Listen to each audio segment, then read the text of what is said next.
बाबा नमस्कार, मी डॉक्टर वैभव देवगिरकर मुंबईवरून आलो आहे. आपलं नाव सांगाल बाबा? सूर्यभान गणपतराव चव्हाण. आपण कुठून आलात? नांदेड, देवगिरी प्रांत. कधी आलात बाबा? काल. कसे आलात? मुंबईपर्यंत रेल्वेने आलो आणि मुंबई ते अयोध्या विमानाने आलो. आल्यापासनं आपला काय अनुभव आहे इथे अयोध्या धाममध्ये आलात आपण? आल्यापासून इथे आल्याच्या नंतर रामललांच्या या मूर्ती प्राणप्रतिष्ठेच्या कार्यक्रमामध्ये हे मंदिर जेव्हा निर्माण सुरुवात झालं, भूमिपूजन आदरणीय मोदीजींच्या उपस्थितीत, त्यावेळेला एक मनानं संकल्प असा केला होता, जगद्गुरू तुकोबारायांच्या अभंगाला अनुसरून, की सत्यसंकल्पाचा दाता नारायण, सर्व करी पूर्ण मनोरथ. या तुकोबारायांच्या वचनाला अनुसरून या मंदिराचं भूमिपूजन झालं. हे मंदिर पूर्ण झाल्याशिवाय हे दाढी काढायची नाही असा एक संकल्प केला. आणि अर्थातच तुकोबारायांच्या वचनावर अंतःकरणातून विश्वास होता. वारकरी संप्रदायाचा मी एक पाईक आहे आणि जगद्गुरू तुकोबारायांची वाणी म्हणजे अभंगवाणी आहे, अभंग रचना आहे. आणि संकल्प हा केलेला आहे, त्याचा अर्थ असा की तुमचा संकल्प जर सत्य असेल तर तो संकल्प तुमच्या अंतःकरणात निर्माण करणारा हा नारायणच आहे. त्यामुळे तो संकल्प पूर्ण होणार यात तिळमात्र शंका बाळगण्याचं काही कारण नाही.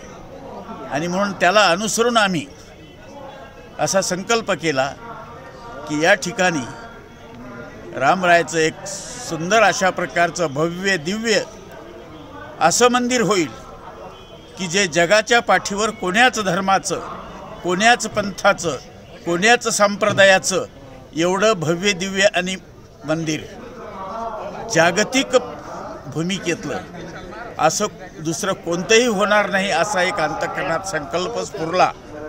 पण तो संकल्प देणारा सुद्धा नारायणच आहे आणि पूर्ण करून घेणारा सुद्धा तोच आहे. तुकोबाराच्या अभंगामध्ये शेवट असा केलेला आहे की तुका म्हणे नाही चालत तातडी, प्राप्त काळ घडी आल्या विन. म्हणून हा संकल्प हा त्याची घडी आली, योग आला आणि चांगल्या मुहूर्तावर ते मंदिर पूर्ण होण्याच्या दृष्टीनं मनोरथ माझी पूर्ण झाली. खूप आनंद. आपण ही जी दाढी वाढवलेली आहे ती किती वर्षापासून? ज्या दिवशी मोदीजींच्या हस्ते भूमिपूजन झालं त्यावेळेला कोरोना चालू होता आणि त्या काळापासून ते आजपर्यंत हे दाढी वाढली. आपल्या हाताला काय लागलंय? ते आता सहज ते हे पत्रे जे आहेत बरं बरं बरं उघडताना खरचटलं.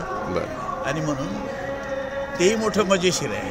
मी म्हटलं ज्या मंदिराच्यासाठी लोकांनी रक्त सांडलं, कारसेवकांनी, हे इतकंसं खरचटलं तर आपल्याला काय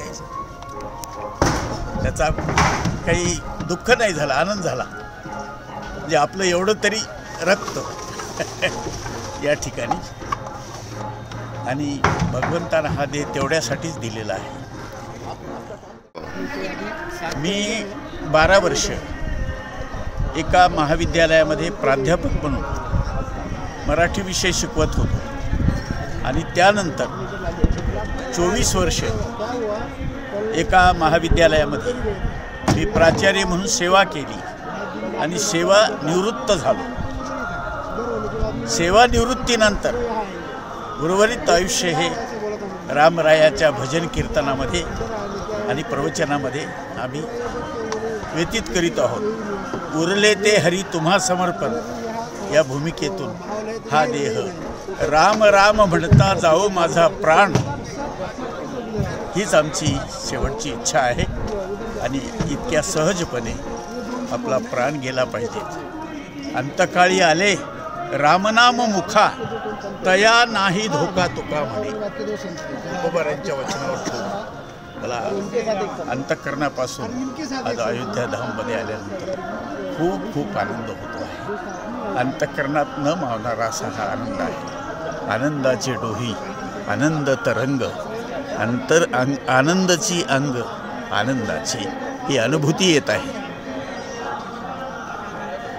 आता या प्रसंगी अधिक काय बोलू मी। माझ्या अंतःकरणातून वस्तुतः ते त्यांनी करून घेतलेलं आहे हे जरी असलं तरी याचं सर्व श्रेय आदरणीय वंदनीय प्रातस्मरणीय आम्ही अवतारी पुरुष मानतो असे नरेंद्र मोदी यांना आहे। ही माझी प्रामाणिक भावना अंतःकरणातून आहे। जर मोदीजी नसते तर कदाचित हे झालं असतं की नसतं हे सर्व श्रेय त्या महात्म्यांना आहे। आणि आज या देशाला असे पंतप्रधान लाभले हे आमचं भाग्य, या भरतभूमीचं भाग्य। भाग्यामुळेच अशा गोष्टी पाहायला मिळतात। याची दोही याची डोळा। आणि अंतःकरणापासून त्यांना सुद्धा माझ्या मोदीजींना लाख लाख शुभेच्छा।